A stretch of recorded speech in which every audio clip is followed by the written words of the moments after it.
Hi Vishnu, are you here?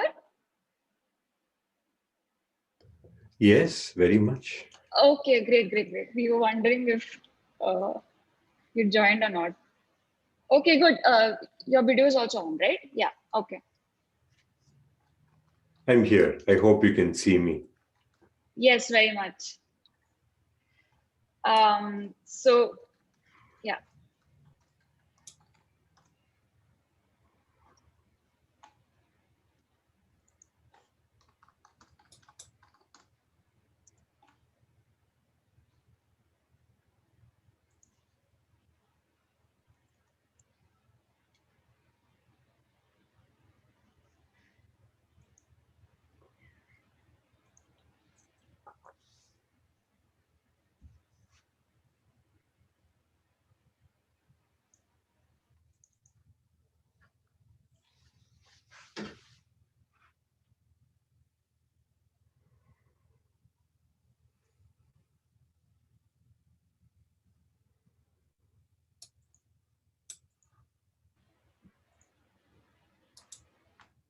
Siali, Yes, is it possible I can show one slide uh, when you ask us the second question?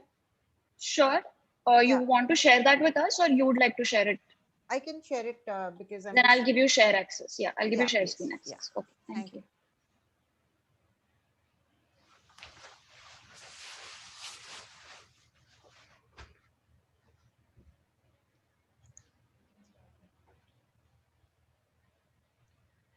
Okay, we have uh, attendees joining in. The numbers are trickling in, so we'll just start in a minute.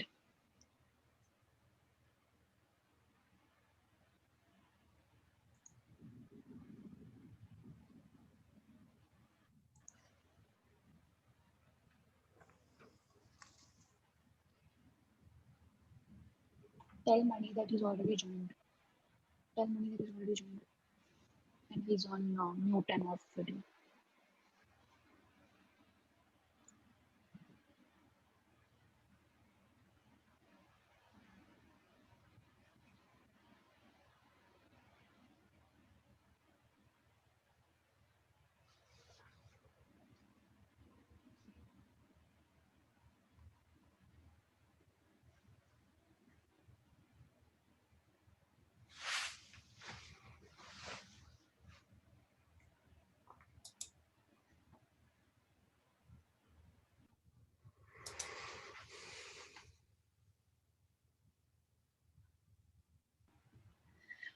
Okay, great. I think we are good to start. A very good morning to everyone.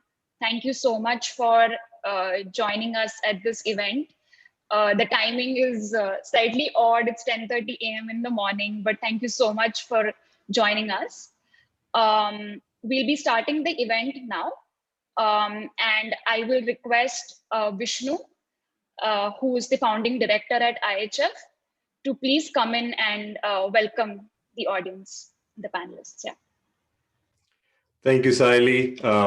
Good morning, everyone. It is really such a pleasure to welcome all of you. I guess all of us who are here as part of the panel have been associated with housing one way or the other.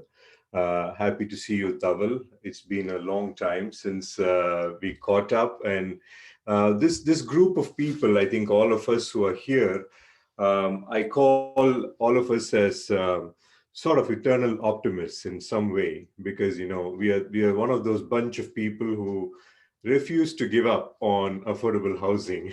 I'm sure each one of us have spent decades of our lives trying to figure out what really works in affordable housing. So this day is literally a special day where old friends, all of us who have kind of dedicated portion of our lives towards this cause come together and yet another time give our full sort of energy towards doing what we can for improving the quality of affordable housing in India and globally.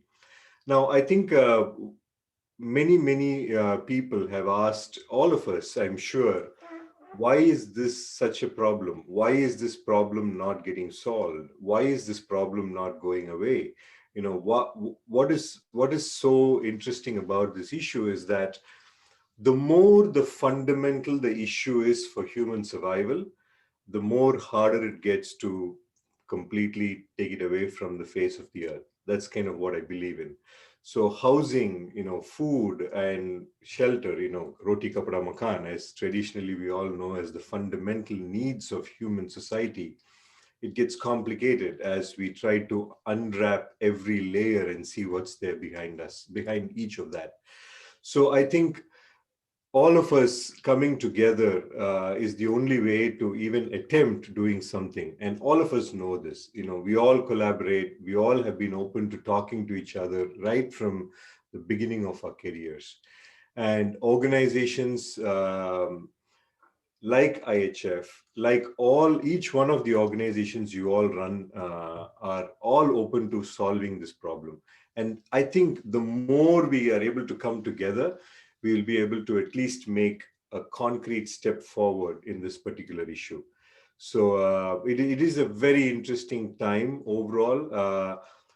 Problems are surmounting, but it gives me a lot of hope that all of us are coming together yet another time. So before even we start, I really wanted to thank each one of you who's here, especially as panelists first, to still believe in this cause and still give your time and still, keep on trying and dedicating your life towards this particular cause. And for all the people who are attending us, and obviously each one who's in this particular event today has that belief. Otherwise, we will not spend our time together. So it really warms our hearts at IHF that all of you have given this sort of dedication towards this cause. And we remain, IHF continues to remain. It's been 12, 13 years since we started this journey on housing as one group, and we continue to remain. And we remain as that group who will try to facilitate these conversations, try to facilitate ideas to come forward. And we are super thankful for each one of you who have joined us and joining hands with each other to solve this problem. So thank you. Thank you so much once again for joining us this morning. And I am really excited and looking forward for our conversation and also the actions that we'll take forward from here. So welcome and thank you. And back to you, Saili. Thank you so much, Vishnu. That was so encouraging. And I would now request Mani to come in and take over for the panel discussion. Over to you, Mani. Thank you, Vishnu. Thank you, Saili. We already have Dr. Jeevan B with us. He's listening in, like he'll come in when his turn comes. So we will take care of him when that happens. So as we all know, we are having broadly two parts. The panel happens earlier and then the formal launch of the fellowship in itself, which will be the later half of this event. So let's dive in straight into the panel. I welcome all the panelists. Thank you for the time. The participants who are online listening to us, we just hope that the next 1.5 hours is going to be a fruitful time learning and hearing the perspectives of all these people who are going to contribute with their wisdom and ideas of why they're doing whatever they're doing and things like that. So the basic stuff, you will see the introductions of the panelists on the chat box. Your questions can go into the Q&A box. You will be on mute, keep your videos off. And let's start. So we start the panel on building capacities for the urban development sector in India. So let me start with Aparna. Yes, Aparna is the senior advisor at GIZ. And Aparna, what does GIZ look at when it looks at this sector, please? Thanks. Yeah, good morning, everyone, and namaskar to you all. Let me begin this reflection as an institution, as GIZ. You know what? Because you must be knowing that GIZ essentially is a capacity enhancement organization. Our core mandate is capacity enhancement. That is the mandate that we have. Now, how do we do capacity enhancement and what is our philosophy in that? So we have a full-fledged work training that we go through called Capacity Works. And this is the mandatory training that we all have to take it to understand what GIZ stands for. And I've also done this training and I really feel convinced about it. And with my academic training in various institutions, and I would like to acknowledge Ashok Kumarji here that even passively, I have learned a lot from them, Kajri also. So what we are trying to do at GIZ, when we say capacity enhancement, what we want to say is that we would try to make policy meets practice. So there is a loop. So you do practice, you fit into the policy, you formulate policy, you test it out in the practice. So a person who is working in GIZ is always transcending these two, these two avenues, all the time. So we are practicing and we are also engaged in the policy level. So for us, if I have to do it as a one-liner, I would say policy meets practice. That is our core philosophy, and that is what we want to give it when we do the capacity enhancement exercises. We deal it more at various levels. One is at an institutional level. Some of the interventions are at the institutional level where we are trying to work with institutions, figure it out, how you can change it or how can you better it, what could be the possible options. There is also at individual level because they are the agents. So we always take human as an agency who would change the structure, and the structure is flexible. That is what we strongly believe in. We do not believe in that fact that the structures cannot be changed. So human agency, the belief in human agency and the belief in that structures are possible to change is what we try to, do it. And all these things that we are doing would have an impact at a societal level. That's also a strong belief that, your way of doing things, your way of thinking at a societal level would change with all these interventions. So this is what I think in various practices, when you see GIZ's work, you may just feel that, oh gosh, another project. But it is thought through at a very kind of an positional level that, where these things are being thought through. Okay, what are we going to be finally having it? So I would stop here. I think in this 2 minutes, 3 minutes that I had, I could compact it. But this is really a strong positioning of GIZ as an institution and German Development Corporation that we have, that we want to do it. So projects are just a vehicle to do something, but then there is a other idea, the bigger idea is there, the big picture, which mostly gets lost at the project level, but that's not the truth, We have a German Development Corporation does have a capacity enhancement as the core mandate. Yeah, I stop here. Thank you. Thank you, Aparna. That was a good start, actually. In fact, I should acknowledge that the seeds for this fellowship as a structure itself kind of germinated at one of the events. Maybe you should say a line or two about that.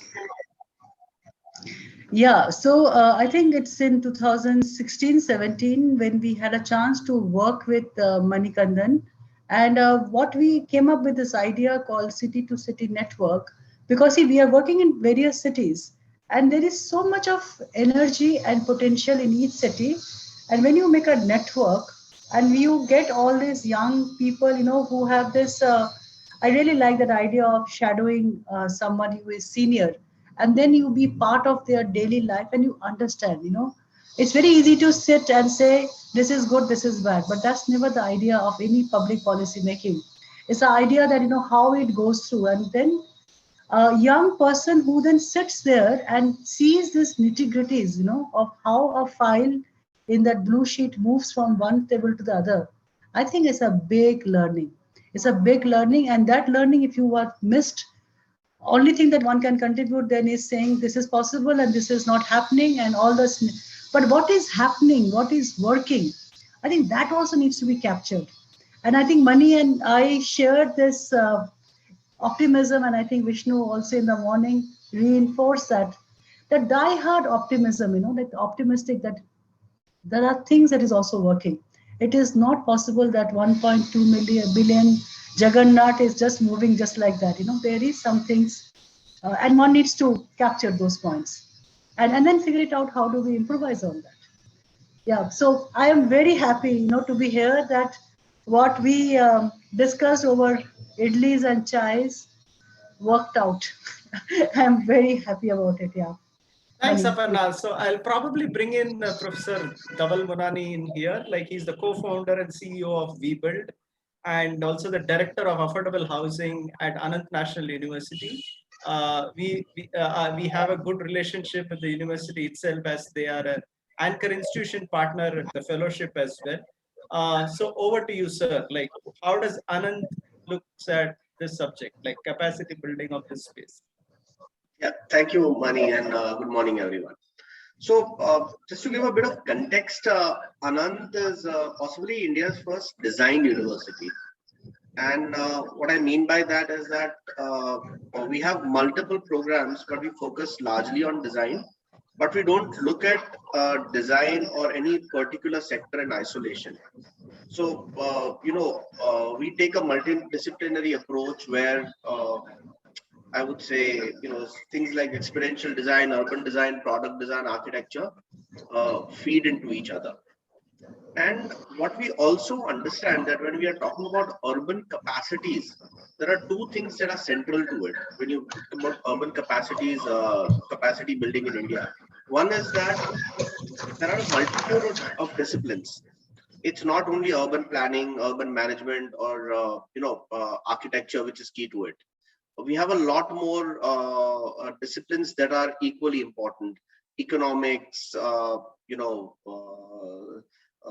and understanding this statistically, how businesses work. So in Anant, we are trying to take one step ahead in that. Second is we believe that sustainability is at the core of not only urbanization but design as we go ahead. So, as we go ahead, we'll have to bring more and more sustainable practices into play. So today's urban development professionals will have to be trained in sustainability and will have to be trained to look beyond, just beyond the immediate solution. They will have to take a long-term view on any intervention we do to solve any of these problems. And in all of this, in urban design and commerce, we feel that the biggest core problem that exists in any city, which needs to be addressed, is housing. So, we have a center completely dedicated to affordable housing in particular. And the aim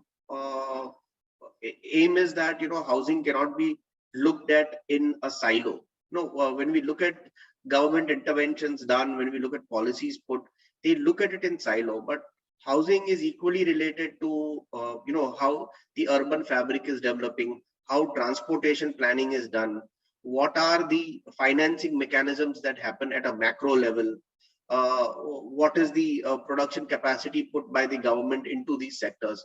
So we are trying to take a more holistic view of this sector. And what we have done, which is, I believe, a bit unique, is that we have two fellowships. One is a climate action and one is a built environment fellowships, which actually takes students from various disciplines and puts them into a multidisciplinary environment where they have to find solutions for these problems. So, we have both are international scholarships. We have a number of international students from possibly 8 to 10 countries.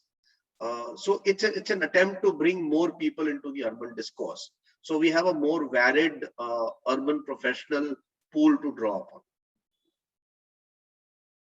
Yeah, thank you. Mani, Great, thanks. In fact, as we speak, we are hosting 5 students from Anant on a live action project, including 2 international students. So we have found them like very well-rounded, more 360 degrees, like come with diverse points of view, and which is actually very eye-opening also in some sense. Like continuing on the same subject, let's move to Dr. Kajri Mishra, Dean of School of Human Settlements, Exam University, Bhubaneswar.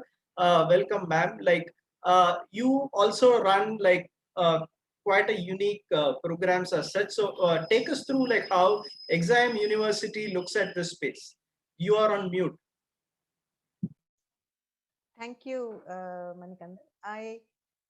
Well, Exam University is a Jesuit university, and at the core of the mission is to give back more, what the Jesuits call magis. So we are not only in the business of education, but education with a purpose and with a social and environmental purpose. And we all know that today, if the battle for sustainability has to be won, we have to go to the cities. It's the cities that need to change. So it was a very obvious and natural initiative to get into the urban space. Our legacy is actually a B school. So we needed to think about how do we move into the space. It took us a few years, almost 5 to 6 years, working with various state governments and other academics to formulate our vision for this. And the way we actually look at it in terms of our interventions in building capacities for sustainable urbanization is to look at 4 aspects. One, build capacities, not just through training, but in a variety of ways, of the existing people working in the public and the private domains in cities, which contribute to cities. So it could be the entire state system, but there are other civil society and other organizations also in this space who have people, but do not perhaps, who need to be trained or some capacities built. The other, and that's of course the core of our work, is to educate, to prepare professionals and people with technical and professional competencies who can contribute to this space, because we simply don't have enough number of people who are in this space. So we don't have enough planners, we don't have enough other kinds of urban professionals, we don't even have enough number of urban sociology courses, for example, in the country. And when we tried to find a faculty to teach urban economics, it was a tough challenge, let me tell you. So one, capacity building of existing people, but then how to add the diversity of competencies and the sheer volumes of people required. Third, of course, we need to develop a knowledge base which is much more contextualized and appropriate for the country to support these two. So research, cases, documentation, building knowledge materials is one of our third thrusts. And finally, but not at all the least, but the thing on which these 3 stand, is systemic change in understanding that we need professional capacities in the space, technical capacities in the space, not enough to just have, let's say, administrative capacities in the space. We do have administrative capacities to some extent. We don't have even a fraction of the technical and professional competencies required. So what kind of systemic changes are required to really absorb these professionals and give them a space to work in the sector? We all know what kind of systems that we have and what kind of changes they make. To a certain extent, our learning in rural development and building the rural management program has also given us an insight into this. So that's how we came to this, and we've been here both in general short-term programs. We have a master's in urban management and governance. That's an MBA program, which is based on understanding of a management discipline. And of course, we have an urban and regional planning program. But because of the knowledge building thrust, we also have a very large PhD program in both these fields. Thank you, Professor. In fact, I've also interacted with some of the students, and they have like quite a few niche programs, which hopefully will get Professor to explain a bit when we come around next. I would like to thank you, Professor. I'd like to go over to Professor Ashok Kumar. I would imagine the senior most amongst all us, and more than that, like as an institution, SPA Delhi, he's the Dean of Academics at SPA Delhi. Like they would have touched most of the professionals in some shape or form in this sector. Welcome, sir. Thanks for giving your time. And I think he's going to make a small presentation for us. So over to you, sir, to say like how you, SPA Delhi, look at this space. Thank you very much. Thank you, Maniji. And good morning. I have a small presentation. Generally, I make large presentations, but today I'm going to keep brief. This is focused on some of the ideas that Maniji said I should elaborate on. Can you move the slide, please? These are 2-3 points that I want to discuss. Today we are discussing capacity building in the urban sector, but we started long time back building capacities in the urban sector by building various institutions throughout the country, particularly in the 70s and 80s. But still challenges remain, as everyone else has also suggested. And then I will focus on the question, how can we overcome these challenges in the form of some solutions and concluding remarks.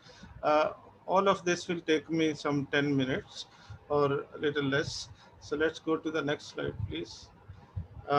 Perhaps all of us know we started building these institutions like town and country planning organizations in almost all the states now. That work started immediately after independence, DDA being the first development authority. And now we have development authorities in various states at different scales. Some people have, some states have development authorities at state level like Haryana,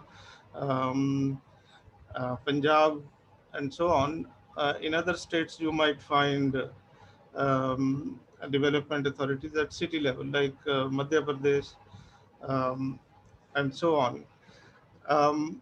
Another institution that we have been cultivating, and it has been given now constitutional mandate, that is urban local bodies. There are criticisms about all of these bodies, but I still think there is a great opportunity that exists to strengthen these bodies, alongside, of course, the private sector involvement. And because of these bodies, we have some coverage of development plans within the country. Next, please. We have also set up industrial development organizations in most states. Then you have slum development boards. I have my own opinions on slum development boards, but that we can discuss little later. Then infrastructure related boards or organizations we have in states for power, for example, water, etc. So these institutions are, in my personal view, useful organizations that can be used to prop up housing sector also, particularly town planning organizations and development authorities and slum development boards. Next, please. So some capacity already exists.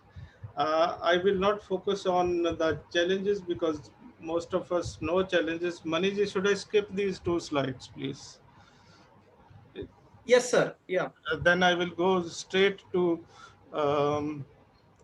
what we are doing at SPA. As you all know, SPA is the institution of national importance set up by the Parliament of India. Presently, we build capacities through various ways. Formal education is one. As you can see, nearly 455 students are admitted every year in PG courses and UG courses. We have a large pool of PhD students, 103 presently admitted in SPA Delhi. Uh, we used to get more sponsored candidates in our PG courses, but more recently that number is reducing, and we are making attempts that sponsored candidates are all admitted. More sponsored candidates are admitted. Um, Total number of students at a time in SPA is over 1200. Um, a second mechanism by which we build capacities is through training um, of planning and development staff. More recently, we are engaged with a global private company, Ernest and Young, and they are involved in urban sector. So we are training their staff. Next, please. Government of India, as you know, is also seized of the matter, particularly to do with housing technologies and innovations.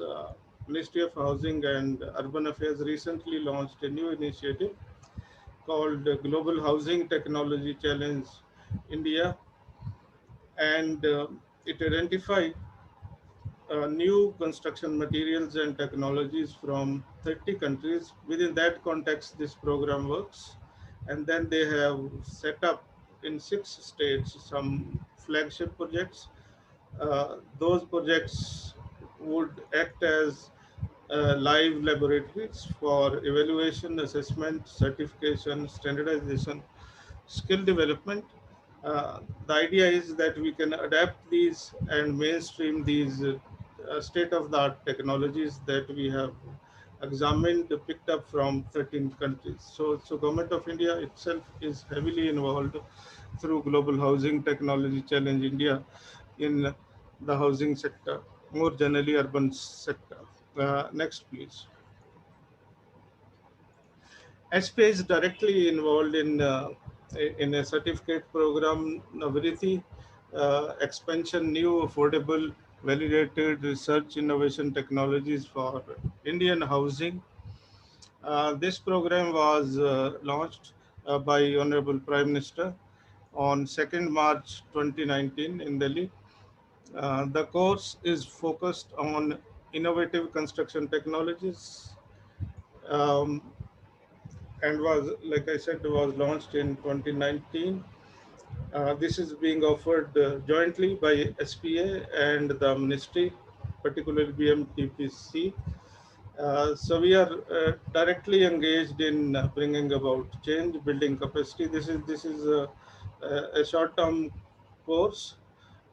I think 5th or 6th batch is being admitted now at present, and training is given to professionals regarding new innovative construction technologies. Next, please.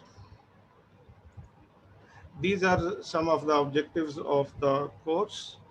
Um, the primary focus of all these objectives is that latest materials and technologies uh, should be adopted in the housing sector by by studying properties, specifications, performance, design, and construction methodologies.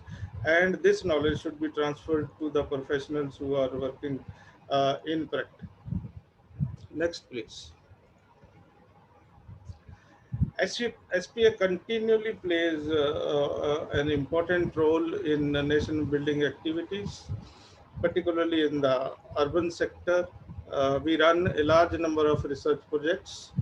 For example, the most latest being currently we are having some 25-30 research projects at a global scale. This is one of those: water security and sustainable development. This links directly with the SDG 6 and SDG 11, which is about new urban agenda. We have recently been involved in designing model planning curricula for UG and PG courses in planning for the AICTE. That has now been approved, and it is on the website of the AICTE. This will have implications for planning courses, UG and PG, throughout the country. AICT being a countrywide regulator for various technical courses. We also are involved in several consultancy projects. We have been involved in this in the past, for example, designing new cities such as Noida. We had some involvement in Greater Noida. Currently, we are working on Dadri, Noida, Ghaziabad investment region, which is part of the DMIC. So real life projects also happen where built space is newly created. This will come up as a new Noida city. State-of-art planning and designing will be done by the SPA.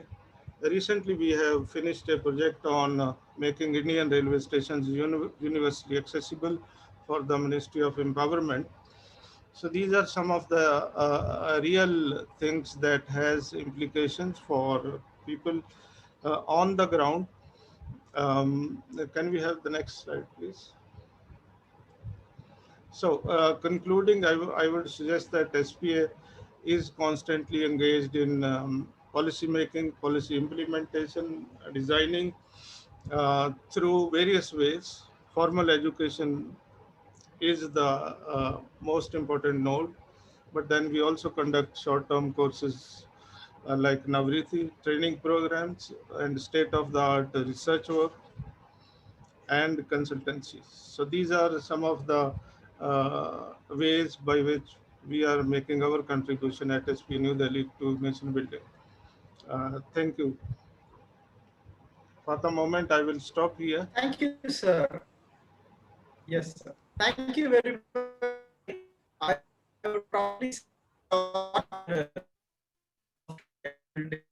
in this sector would be an understatement for whatever SPA Delhi has done so far in the past decades. Thank you very much, sir. On that note, I would like to bring in Meera Shiva, coordinator of Shelter Tech, part of the Terwilliger Center for Innovation in Shelter. Meera, the same question, like how does PCIS look at capacity building of this sector? Over to you. Yeah. Thank you, Mani. After hearing the professors and the well written slides and all that, I feel thank you so much for inviting me. I come from a very different background of not from the university but more from the it is a non-profit. Habitat for Humanity is a non-profit. It's a global non-profit which builds homes, because our vision is everyone should have a decent place to live.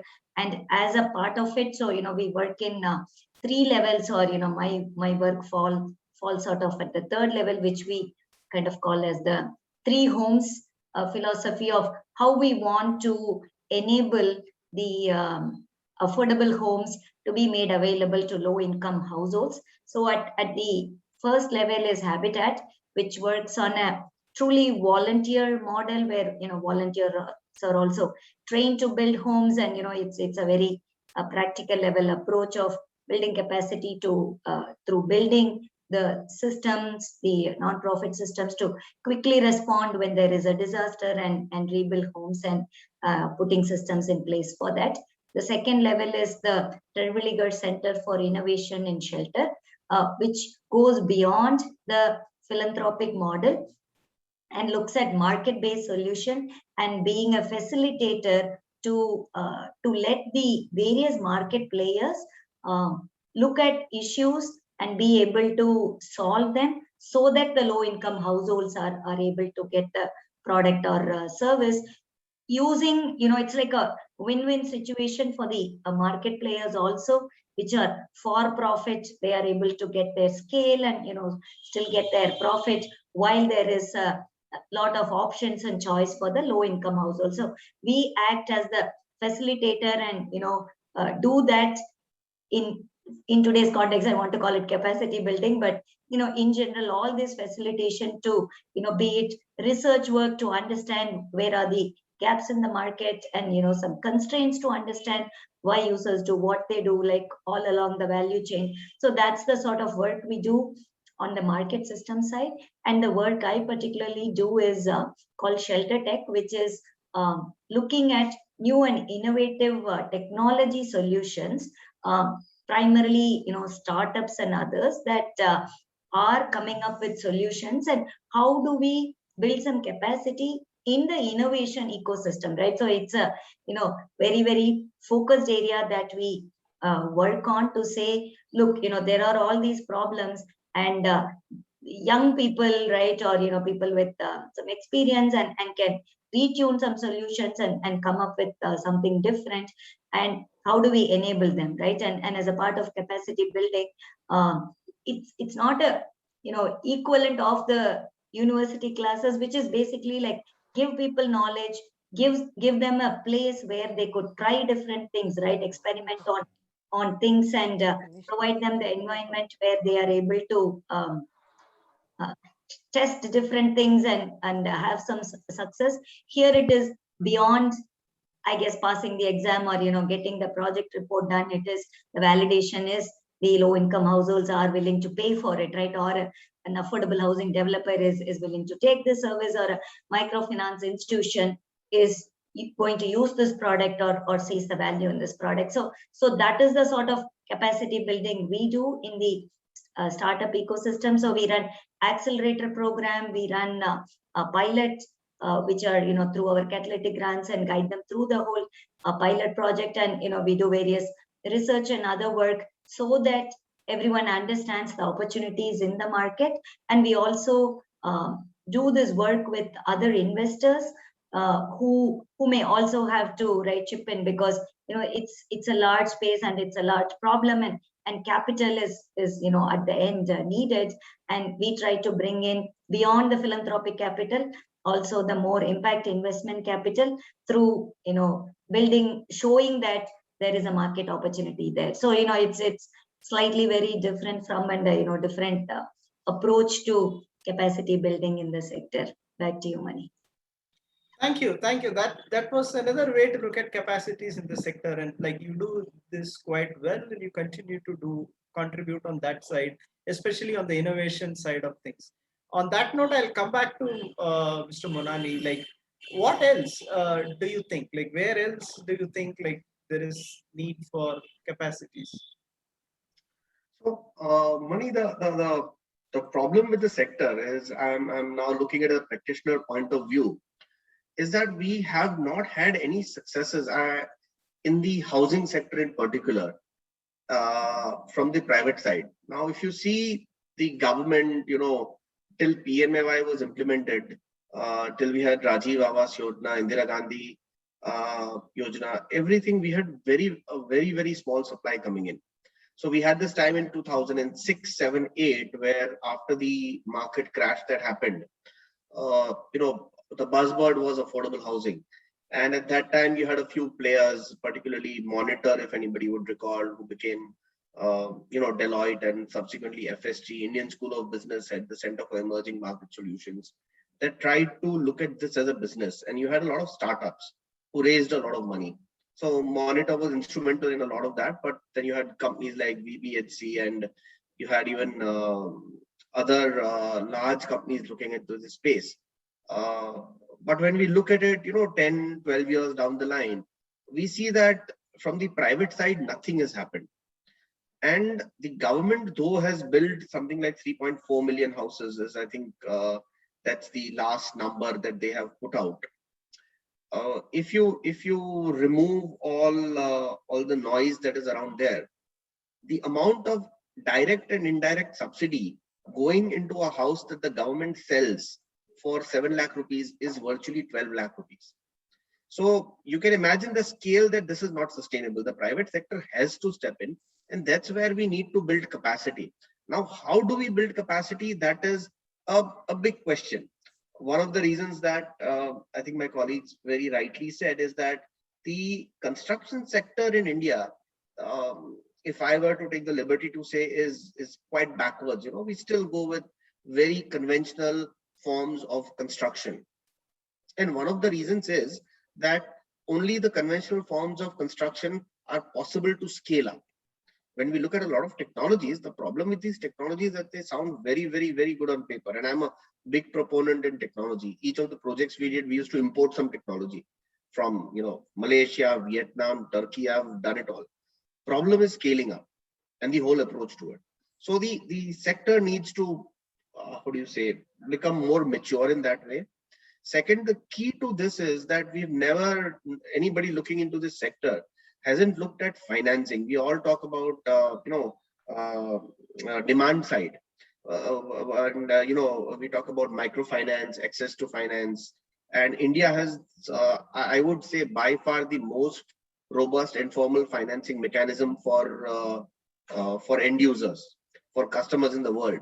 But when you look from the supply side angle, the financing available is very, very basic. A guy doing an affordable housing project goes and borrows from the same lenders at the same rate, at the same terms as somebody doing a multi-crore rupee apartment. So when we talk about capacity building, we have to look at all of these things. We need to make the business environment itself conducive, or bring in institutions, and that is where we need sensitizing. When I go and talk to a fund, and recently I talked to somebody in the US a few months back, and they wanted to give money at 20% return for an affordable housing project because they were good of heart. Now, how do I take such goodness at 20% and structured as quasi debt? So we need to, when I say capacity building, I think we need to look much more than training people, but we need to train institutions and make them aware that we are looking at this. And if I would take as that, I'm also associated with TCIS, and TCIS did a wonderful thing, is that they went and launched something called the Micro Build Fund, which I personally feel is a very, very big step in this direction, in which they levered it 1:9 from DFC in the US. And they initially looked to finance primarily housing microfinance companies, but they got their investors to accept IRR return, which was in single digits, which was phenomenal, and they were very happy. And this was taken up by Credit Suisse to structure a note. So I think that sort of capacity building is what India really needs to address these issues, because these are not only issues which are important in terms of urban, but they are equally important in terms of human rights, I would say, or quality of life, of our progress. So we need to look at affordable housing and urbanization through a very, very different lens than what conventional people do. Back to you. Yeah, that's a great point. Yeah, the private sector, like financial sustainability and viability, right? Like it's no longer it can't be treated as a bad word. Like you need to be financially sustainable. So to that extent, we need to design structures so that we can scale, and to that extent, we need to have capacities to even look at it on those lines. Like on that note, I would like to bring Dr. Mishra in. Like you have this urban management course under your School of Human Settlement. That the choice of the niche in itself is unique. Like how did it come about, and like how do you think like it can address issues and challenges like these?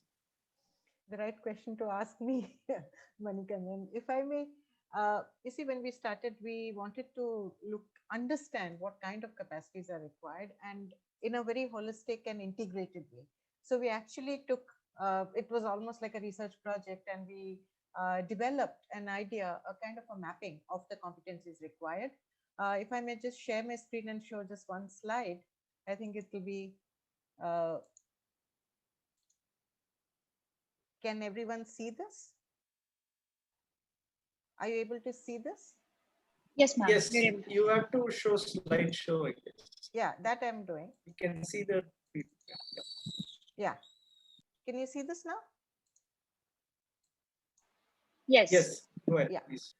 So if you just see, we sort of understood the capacities required to be at two levels, which is an operational and technical level, but there are also strategic and policy levels, governance levels.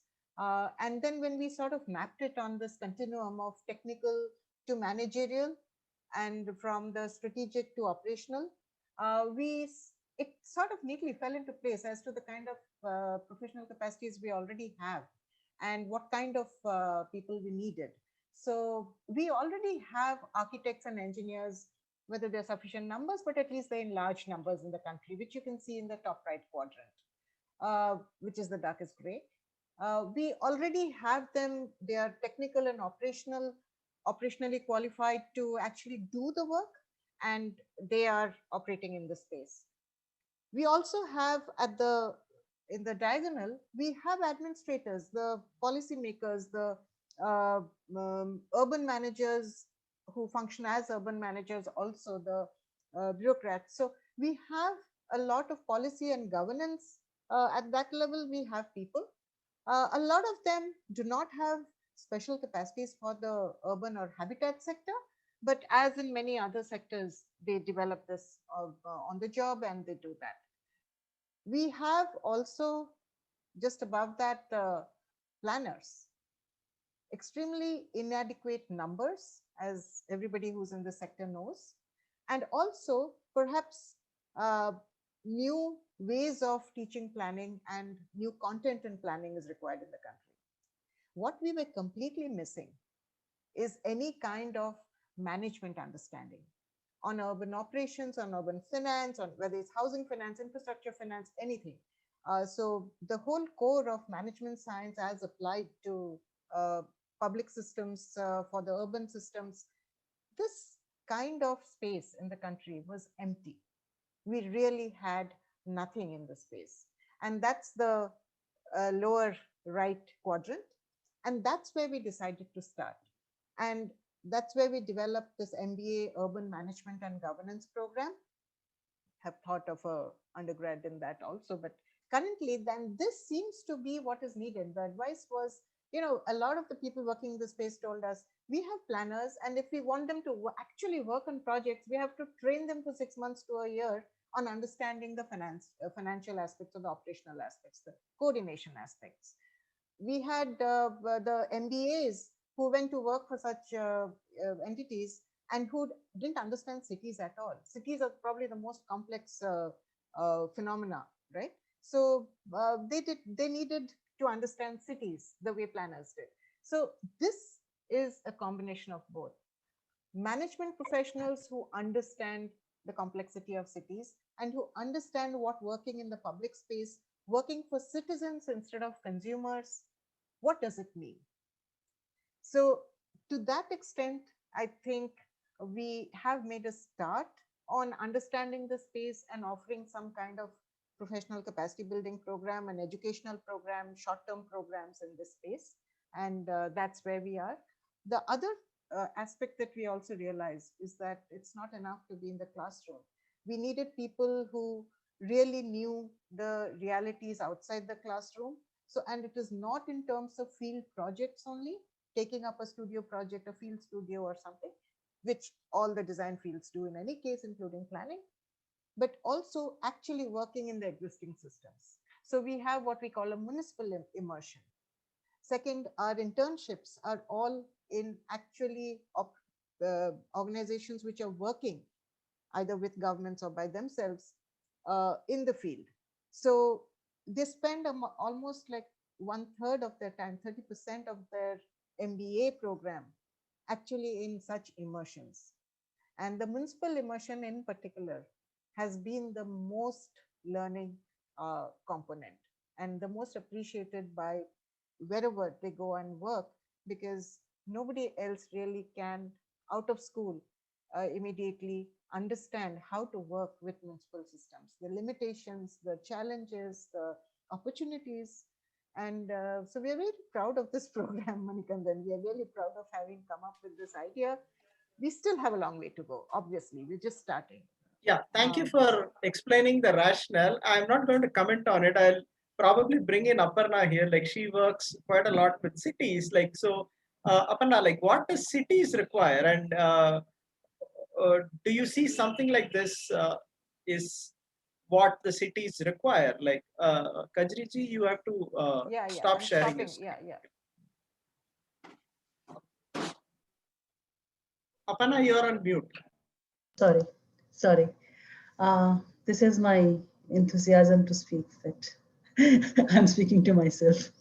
I would say that what does cities require, and do we understand this?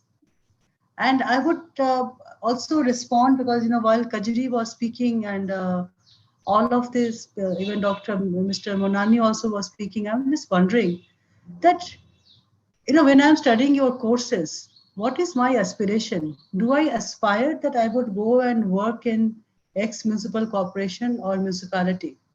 Do I really aspire to do that, or I would be doing a punishment internship there, and then I would come back and apply for my fellowship for the next master's program, and then try to figure out a job somewhere. Like, how many of us are aspiring and dying to work for a municipality or municipal corporation? So what does cities require is, I think, is a relationship that we have. People who are trying to understand cities are not understanding what these entities are. And these entities are requiring something that I think we do not understand. So I would say that there is a complete mismatch. And I know that, because at GIZ, we are handling many interns who come and work for us. For them, it's just a stepping stone. Because none of these guys are ever saying that, okay, I would go there and, I am getting absorbed by the municipality or the municipal corporation. It has never happened. They may have got absorbed in the GIZ system, but they have never got absorbed in the host municipality or municipal corporation. I would just also kind of, like, I know that I do not have the mandate or the capacity or even it would be an audacity on my part to suggest that are we training our students to be innovator and to have the courage to, to say something, or they just want to do this and, get into the same line of thinking. Can they think out of the box? Do we train people to do that? And even if we have made them out of the box training, do they get ever absorbed in the entities that they are supposed to get absorbed in? Do those organizations have the capacity to absorb them? And I think there is something, this is what we need to, maybe, that's what the challenge is. And if one can define it, this challenge, and work towards it, the people you are training, are they getting absorbed in the institutions for whom you are training? And those organizations, do they have the capacity to accept them? Like, will they fit there? We need to really zero down that what is the challenge, is that we don't have enough education programs, we do not have urban planners, or is it that we do not have host institutions who would employ them? That's one point I would like to make. And the second point is that we need really to make leaders, leaders who would come up with openness and not already making their opinion while listening to someone. I think there is this entire thing what Kajri said, that they tried to get an urban economist and they could not get it. Actually, there are so many people who are available, but then this matchmaking of skills is not happening. And we need to do that. It's not that this country lacks skilled people, but it also lacks this matchmaking of skills. So I would say there is a potential in this unorganized sector, who are the largest employer of people, and they are the people who are producing housing. And all these realtors, who are roaming around wearing this thick gold chain, and we have in our visualization of films, you could see them, this red money, you must talk about your things also, that these 3 red plastic chairs and the operation that they roll out, isn't there learning from there rather than learning from this so-called private, whom we recognize as the private? Because the private realtors, I think that is a big definition. There are so many people are producing, because our people are not on the roads, they are living in some kind of a housing. So who is producing that housing is a question that I have been asking for some years now, that this country is producing housing. They may not be quality housing, but who is producing it? And who are these people? How are they operating? What is their rate of, return of interest? Like, what are they getting back? Are they getting 20%, or are they operating at the 40% or 12%? I think this is a missing knowledge that we have, and we need to capture it. And this can be only captured by primary surveys or empirical studies, because this is not written about, this is not organized, this is not documented. And for us to imagine that is also stepping out of our own comfort zone, because then we have to go to the field, then we have to then talk to people we are not comfortable to speak with. They may not speak with us also. So these are the issues. Okay, I stop Very, here. very provocative statements. Like, I think we are starting to run out of time, but I'll request Kajri ma'am to come on with a quick response, and then we will go around the panel one last time quickly. Just a addition, actually. A couple of pointers that we have with regard to the very critical issues that Aparna pointed out. One is, with 20 years of working in rural management and building competencies for the rural management sector, and a lot of policy work on HR for rural management and rural development and all of that, I don't think it is more challenging to have people join municipalities than to join a Gram Panchayat, for example. But it did take a decade or so, but people have started going there. It also depends on, of course, on how we enthuse them to do that and what kind of experiences they do. And as I was saying, the municipal immersion is the one. The second point that I'd just like to say is that part of the capacity building effort has to be systemic change. There has to be place made for people with carrying skills. And systemic change includes having, for example, a position of for urban professionals in the municipalities. Many states have issued such notifications. Nothing has actually been implemented, but it's been there. So I think systemic change, advocacy for that, and other things are also part of this capacity building, not just training and education. Great, thanks, Professor Mishra. On this note, I'd like to bring in Meera again. Like, this whole out-of-the-box system change, TCIS does phenomenal work across the globe as well.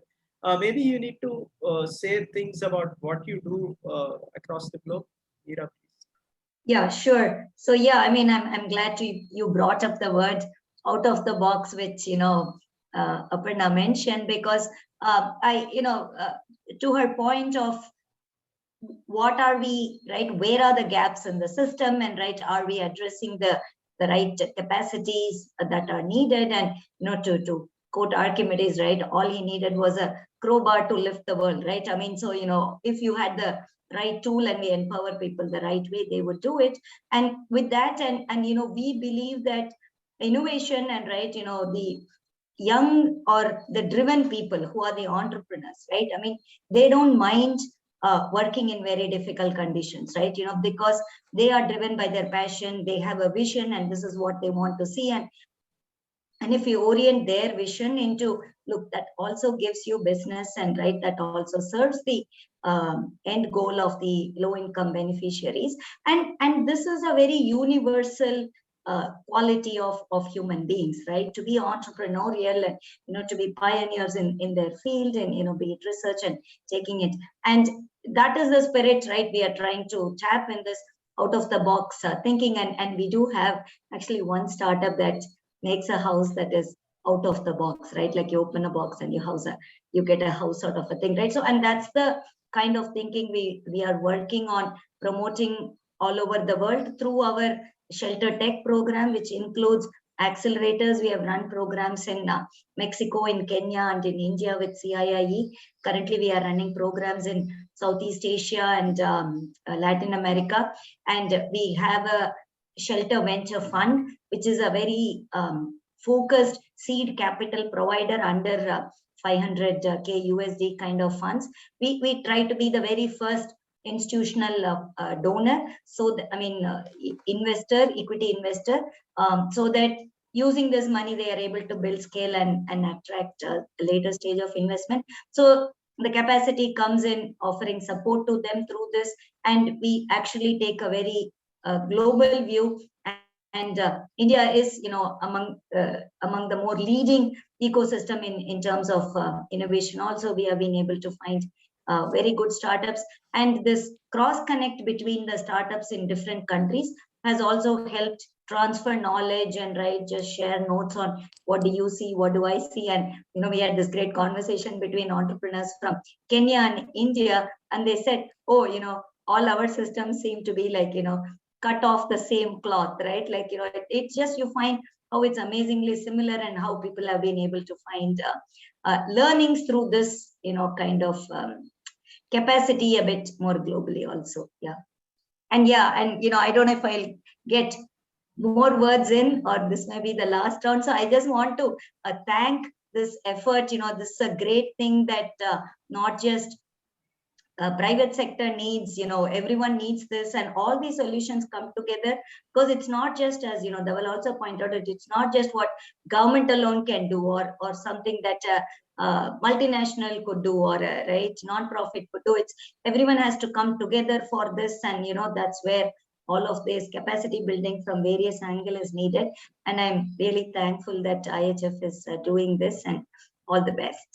Great, thank you. On the interest of time, I would have come around one last time, and that was your last chance. Thank you very much, Meera. Professor Ashok Kumar, one quick line on what you have to say. You're on mute, sir. Yeah, go ahead. One quick line. Okay. In my understanding, I think a housing problem can be solved.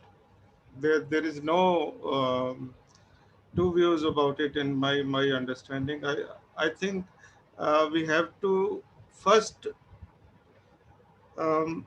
say something on assumptions that we make very wrongly, that money is not available, funds are not available. Government has lots of funds that are used, but not in an effective manner. So we can identify agencies who can use that funding in more effective ways, and here is the role of a private sector in realization of those policies.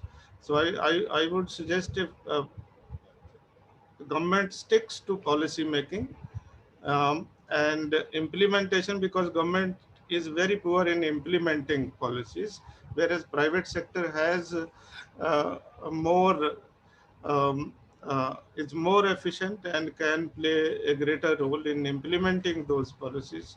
If we separate these two things, at least for things like housing or implementation of lower order plans and so on, housing is something, particularly for the poor, I would suggest a problem that can be solved in a short period of time.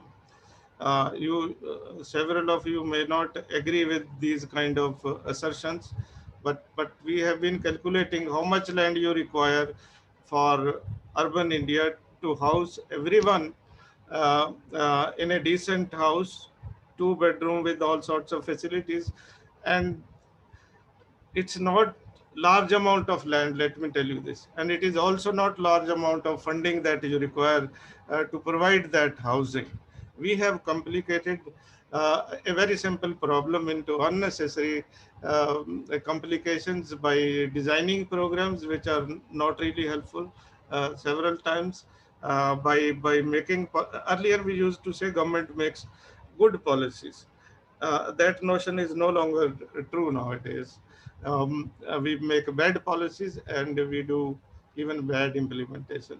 So I would think private sector has a role, but where private sector should participate, that has to be very, very clearly identified.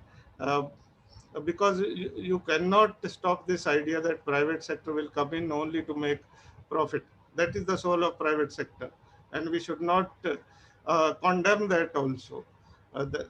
Let private sector make money. If they can do things efficiently, perhaps government is saving money by giving this to private sector. So you entirely focus on making a credible housing policy rather than saying things which are not really useful for creating housing stock for the increasing population in the future. Great point, sir. Thank you. That was really useful. I'll bring in Kajri for one last remark, please. You're on mute. my biggest concern or thrust is actually on 2 points. One is to look at the overall capacities or competencies we require for sustainable organization as such. And this is particularly important for countries like ours, where urbanization is starting to happen in many places. So when the towns are transiting to becoming new towns, we have a chance to do things differently. If we delay, we'll be locked into systems like in the big metropolitan areas. That's one. Second is also to look at something which is particularly true in relation to housing and other kinds of attendant concerns about ecological footprint of cities, is to think a little more regionally. We've forgotten regional planning since the 80s, I suppose, 70s and 80s. These two areas are important. And one of the key things is also that we need to think about our capacity building programs at multiple levels, from these immersion fellowship and internship with organizations actually working in the field in diverse layers and diverse sectors. But when we, for example, if you think of housing, it could be working for IHF or Habitat for Humanity, or with the governments that are already doing these missions, to all the way up and working at the policy or strategic levels. And we cannot forget that this is an ecosystemic approach has to be taken to capacity building. That part of it, I think somewhere we forget, because we address it in bits and pieces. And as of now, frankly, I haven't even seen one concerted, I don't know, policy note or document which says, if we were to build capacities for sustainable urbanization, including for the basic sectors, housing, including water and sanitation, infrastructure, that is roads, mobility, and third would be communications or something, health, perhaps health and education. If you take the basic entitlements, where is the concerted thought on how do we build capacities for this sector? So I think that's my, in a way, that's what I'm really passionate about, is to get people to think in an ecosystemic way about capacity building, including for the housing sector. Sure, great, thanks. Dhaval ji? Yeah. I'll just go back to finish the one question that Aparna asked. The majority of housing being built in this country, unfortunately, is in the informal sector. So, because we have a very, very large portion of cash still in our economy. And one of the ways that we can address this problem from a government side is to actually facilitate these smaller players who are the actual suppliers of low-cost housing development to come into the formal sector in some way. Right now, the constraints are just too big. So, when I'm looking at somebody who cannot take advantage of the government given housing, he has to go to these informal players, and it's very, very tough on them. So the government has tried to bring in various measures. So something in that line is where government intervention, I think, is critical, and it supports to bring in development at the lowermost level strata of the society. Second thing is, I also think we need to accept the fact that this is a massive challenge. You look at the official numbers, somebody says 18 million, somebody says 27 million. Now, I personally think that if you collate those numbers, you find that urban India needs some 40 million homes and maybe more in rural India. So I think that's a massive, massive challenge, both from an execution and financing point of view. So we'll need virtually all players to somehow be in a little bit of sync going ahead. And that's where, we need to bring, sensitize more and more practitioners on how to approach this. Because even small increases in efficiency goes a long way. Okay. Great point. Thanks. Aparna, one last line, please. Quick and short. You're on mute. I'm saying quick and short is not possible after so much of discussion, but I'd like to then do it because I think that's so. One is that I think what we didn't talk about and we need to bring it on the plate is that affordable housing or the housing policy cannot be dealt with it without the land use policy or the master plan or the sanitary master plan. So I think the land policy and housing policy are interconnected, and that is something I think we need to look into it. It is not housing. When we talk about housing, we forget about the land use one. So I think that connection has to be there. The second point is that I think the private, what is private? And if unorganized sector is coming as a afterthought, I think we are making a mistake, because that is a larger part of that is a larger segment. So we need to begin from there and then end up in the formal, because the informal is bigger in size. The third part, as a capacity building specifically, I would say, when we are training, when we are training our students, maybe not to send them only in GIZ or DFID or all these places for their internship.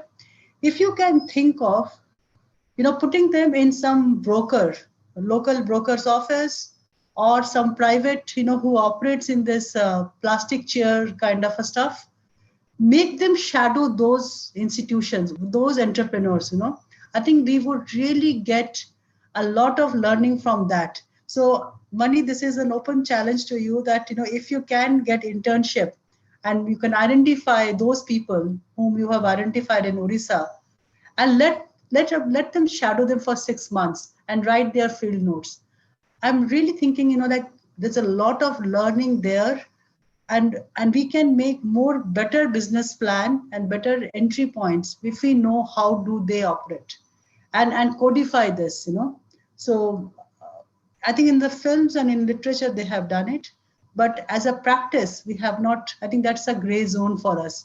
We have not done that part of the study, and this is more applicable for. Sorry, go ahead. Go ahead. Sorry, Yeah, sorry. I thought you. No. I think. Yeah, so I'm just saying that for the small and medium towns, we do have information on this when it comes to Dharavi and everything. People do write about it, but then I think when it comes to small and medium towns, this is an area of research that is still requires investment. Yeah, with this I stop. Yeah, sorry if I have overrun my time. Earlier. No. I came in earlier because that was the point when I wanted to take it forward to what we're going to do next. Like maybe at the end of the year, you will hear about the fellowship. Maybe you will get like more stories, more than just the red plastic chairs. So that's what we will lead to. That's the conclusion of the panel. Thank you, panelists, for your time. Like great words of wisdom. I will now lead to the next part of the event, which is I invite Saili Maravar, who leads field engagements at IHF. In some sense, she's our first fellow, though it was not called the fellow. So for her to make a pitch or brief presentation on what we think is UnATHI Fellowship. Over to you, Saili. Thank you so much, Mani.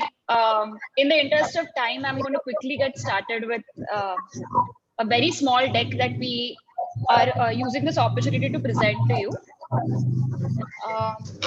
Just a sec. There is someone's mic which needs to be muted. Yeah, okay, great. All right, so wish you all a very good morning. IHF is very happy to share its new initiative, the Universal Access to Housing in India, UnATHI Fellowship, with you all today. UnATHI Fellowship is IHF's effort to build sector capacities and strengthen the housing sector in India. UnATHI Fellowship was conceptualized with a twofold objective. One, to build a cadre of young professionals who understand housing holistically, and hence building human capital for the sector.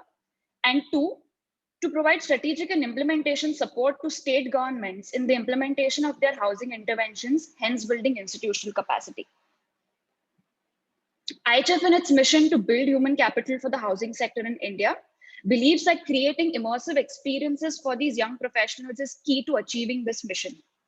Hence, IHF shall seek, train and mentor talented young urban development professionals as UnATHI Fellows, who shall be placed within the relevant institutions of the state government that focus on housing.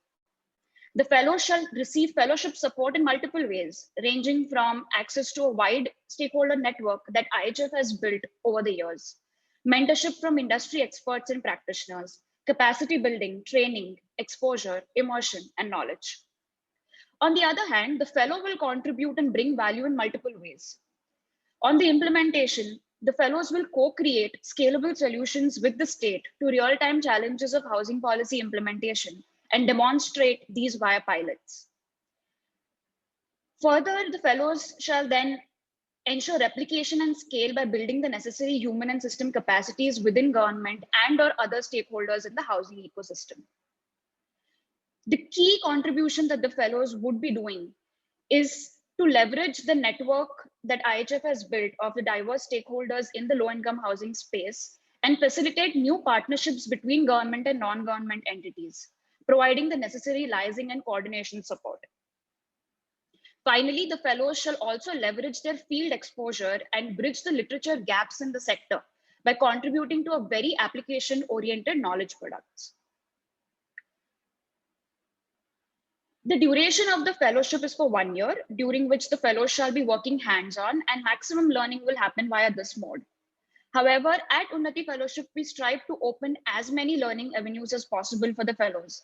And hence the cohort will also undergo a systematic capacity building program wherein they shall convene at regular intervals during the year, get exposed to contexts that are different than theirs, spend time on the field, engage with the local housing ecosystem there, meet diverse stakeholders and learn from sector experts and practitioners. And lastly, the fellowship involves a multi-stakeholder approach where the fellow will play a pivotal role in bringing government, non-government stakeholders and IHF together. We often get asked this question, who is a UnATHI Fellow? And for us, a UnATHI Fellow is a young professional who's passionate about the issue of low-income housing and finding innovative model solutions to bring about a systemic change in the sector. The fellow aligns with the idea of change that is all three: social, collaborative, and systemic. Most importantly, the fellow espouses the core value of empathy, thrives on challenges, and has a mindset that embraces continuous learning. To achieve the bold mission that IHF is chasing requires strong institutional partnerships. We are very happy to receive institutional support from Anand National University and School of Planning and Architecture, New Delhi for UnATHI Fellowship. We thank all our donors, past and present, including Tata Trusts, Synergy Charitable Trust, Habitat for Humanity, A.T. Chandra Foundation, Swatantra Micro Housing Finance, Shubham Housing Finance, Aadhar Housing Finance, for their constant support and encouragement in our endeavors. We would also like to thank the state governments of Tamil Nadu, Haryana, Assam, and Uttar Pradesh for trusting us and partnering with us. We also acknowledge the contribution of many of our other partner organizations and stakeholders who've been a part of this 6-year-long journey that has culminated into this moment. We are very excited about this new journey and honored to get this opportunity of sharing the vision with you all today. With this, I conclude my presentation and request Mani to take over the event proceedings. Thank you. Thank you, Saili. Thank you for the short, crisp presentation. And that's time to welcome our chief guest, Dr. Jeevan B, who is the former Mission Director of Pradhan Mantri Awas Yojana Urban and the Deen Dayal Antyodaya Yojana National Urban Livelihood Mission of Government of Assam. He's a great supporter of urban issues, urban governance, and like urban institutions. Welcome, sir. Without taking too much of your time, I would like to invite you to be the chief guest and take over the proceedings. Thank you for joining us, sir. You're on mute. Thank you, Mani, and hello, everyone.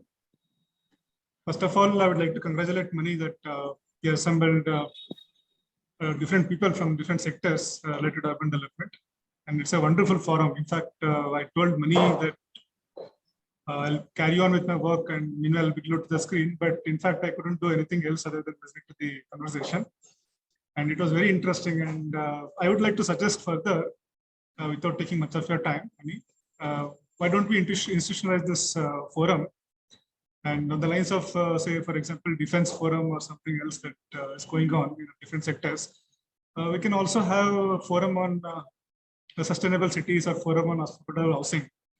The reason why I'm mentioning it that is because I myself was in the area of urban development for the last 4 years, and I found it one of the best to be one of the best forum, and I got to learn a lot myself. So it can be an opportunity for a lot of other practitioners to participate and learn. So if it is held in a regular interval through an institutionalized forum, I think a lot more participants can join in, and a lot of decision makers can come and learn from the deliberations. And thank you, sir. On that note, like, we invite you to launch the fellowship by clicking the video, open the small video, and then give us your address, please, sir. Screen is coming up.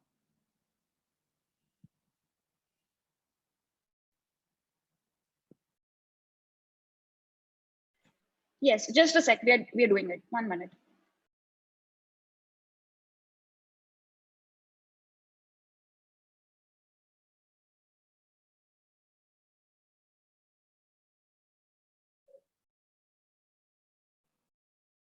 Now, while we wait, I know how you open a building. I'm curious how you open a fellowship.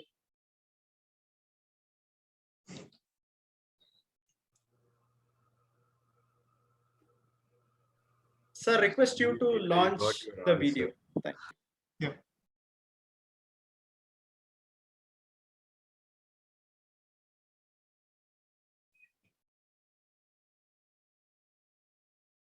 At the Indian Housing Federation, our mission is to build an ecosystem that enables low-income communities in India to access affordable and sustainable housing connected with basic amenities. We want to achieve this by playing a role of a facilitator in the housing ecosystem and pursuing opportunities to build collaborations among stakeholders. Since 2015, IHF has been working at the intersection of various stakeholders within the low-income housing space through multiple channels. The key channel identified was to actively engage with the Government of India's Housing for All mission, which was launched in the form of Pradhan Mantri Awas Yojana, Urban and Grameen.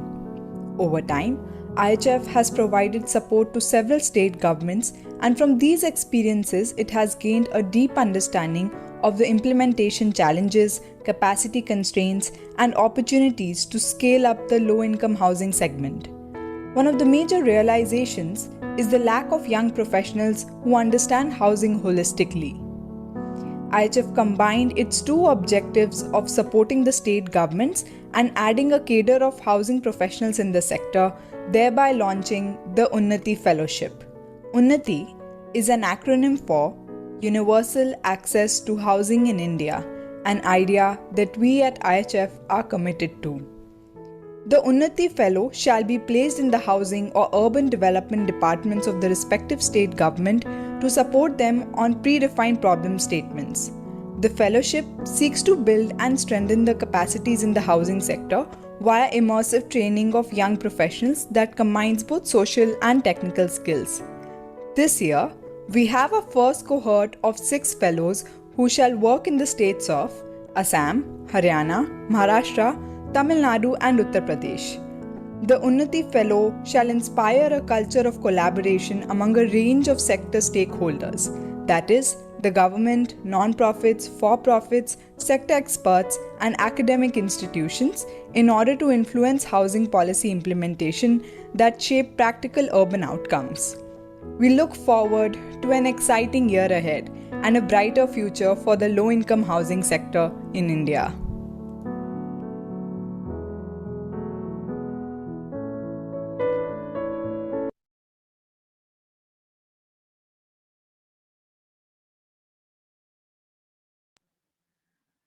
Thank you, sir. So over to you, and please address us and give us your inputs, views, ideas, and challenges, sir. Over to you, sir. Thank you, Mr. Mani. And I congratulate IHF on launching this UnATHI Fellowship. I hope it will be great support to the state governments and to the organizations that they are going to be placed under. And to begin with, I would like to mention my association with Mr. Manikandan. We met way back in 2017, and Pradhan Mantri Awas Yojana Urban, its implementation was at a very nascent stage in Assam at that point of time. So in collaboration with Indian Housing Federation, we devised the methodology for demand survey, and with one pilot in Morigaon, where Sally herself stayed in Morigaon and conducted entire survey and gave us the way ahead. So we could scale it up to the entire state, and we conducted demand survey in entire state. So why I'm mentioning this is because, you know, the non-profits should not shy away from partnering with governments. They should collaborate, and they should find out if any particular state government is interested, and it will pay large dividends to society in case they collaborate with the governments. Say I could cite this one example of Indian Housing Federation's partnership with Assam. And since then, we have been in touch. And again, since I'm back in Secretariat, we're again planning to collaborate in some other. So that way, you know, what I've seen mostly, especially in the Northeast, the non-profits, they stay in their own silos and they collaborate amongst themselves, but they shy away from partnering with governments. So first of all, I would like to request everyone to consider that. And then I would like to mention that there are differences in the capacities across different geographies. Say, for example, the capacities exist in maybe in Bangalore, Gujarat, Delhi. But when it comes to Northeast, there are serious capacity constraints.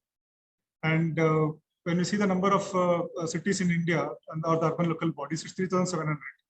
So whereas the practitioners or the capacities that we come across, probably those who are practicing, I mean, after college, if somebody is still practicing, we can take it as a few hundreds, if I'm right, because that's what I've been hearing from different stakeholders.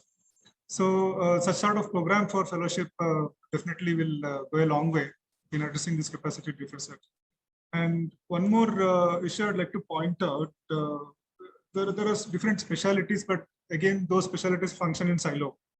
So I completely and thoroughly agree with Dr. Misra on introduction of this management in urban governance or management in urban development and governance. So it's very much required.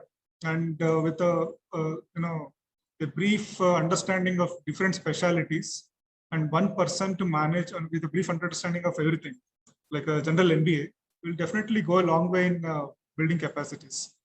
And especially in Assam, recently, after having an understanding of the gaps all these years we had in terms of urban governance, we are taking a lot of steps to improve the urban governance. You know, starting with the establishment of a new cadre. We're working on a new cadre of municipality for administration, finance, and engineering. Same way, we are also working on a concept note for a Northeastern Institute of Planning and Urban Affairs. So I will definitely take inputs from Dr. Misra on this separately, on what sort of courses should I plan in the while preparing the concept note. So further, we are also working on our own state institute for urban governance or capacity building of the municipal workers and our government officials. Likewise, a lot of reforms are in the pipeline. I hope this forum, I will be in a continuous touch with many participants in this forum for your views and feedback on how to proceed, because as I mentioned earlier, capacities in Northeast are severely constrained. So with this short note, I think I would like to congratulate again Indian Housing Federation on launching this great initiative for UnATHI Fellowship. As far as I understand, such fellowship programs didn't exist earlier, where questions are placed with the state governments. And I really hope the new cohort of the first batch of UnATHI Fellows will carry great learning from the places that they have posted with, and also will contribute in terms of urban development in general. And thank you, Mani. Thanks for the opportunity. Thank you very much, sir. Thank you very much for being here. Like, we know, like it's a budget session there. You are like extremely busy, but then in the midst of all this, we definitely take your point. Like we can facilitate that kind of a forum and test, like kind of get it implemented. If not, basically that. We can even fast track it in Assam and Northeast and see how we can take it to a logical next step and see what can happen. And that is definitely a takeaway. And like, in fact, I can tell on behalf of Dr. Jeevan that he's very open for ideas, innovations, and like collaborations, as he himself mentioned. So I think it's a great opportunity for all of us to contribute to the development of Assam and Northeast. So thank you very much for the invitation, sir. And on that note, I would like to bring this event and the entire session to a close. I thank the chief guest. Okay, Aparna is already committed. We are already in the forum. We are getting commitments already in the chat, sir. So all the institutions are committing to be part of that. That's expected, of course, and we can definitely build on it. Thank you very much for the time. Thank you all the panelists for your precious time and contributing to this. Thanks all to all the participants. I once again thank our donors, stakeholder partners, and other academic institutions who we partner with for all the support which you have been giving over the past few years. I would have to mention a special thanks to Kirti Shah and InHAF, which helped us support the logistics of organizing this event, and of course other guidance which we get from Kirti by time to time. Thank you everyone. We're looking forward to exciting times ahead. Thank you very much. We'll bring the session to a close. Thank you very much. Jai Hind. Thank you. Thank you. Thank you. Thank you. Thanks, everyone. Yeah, thank you.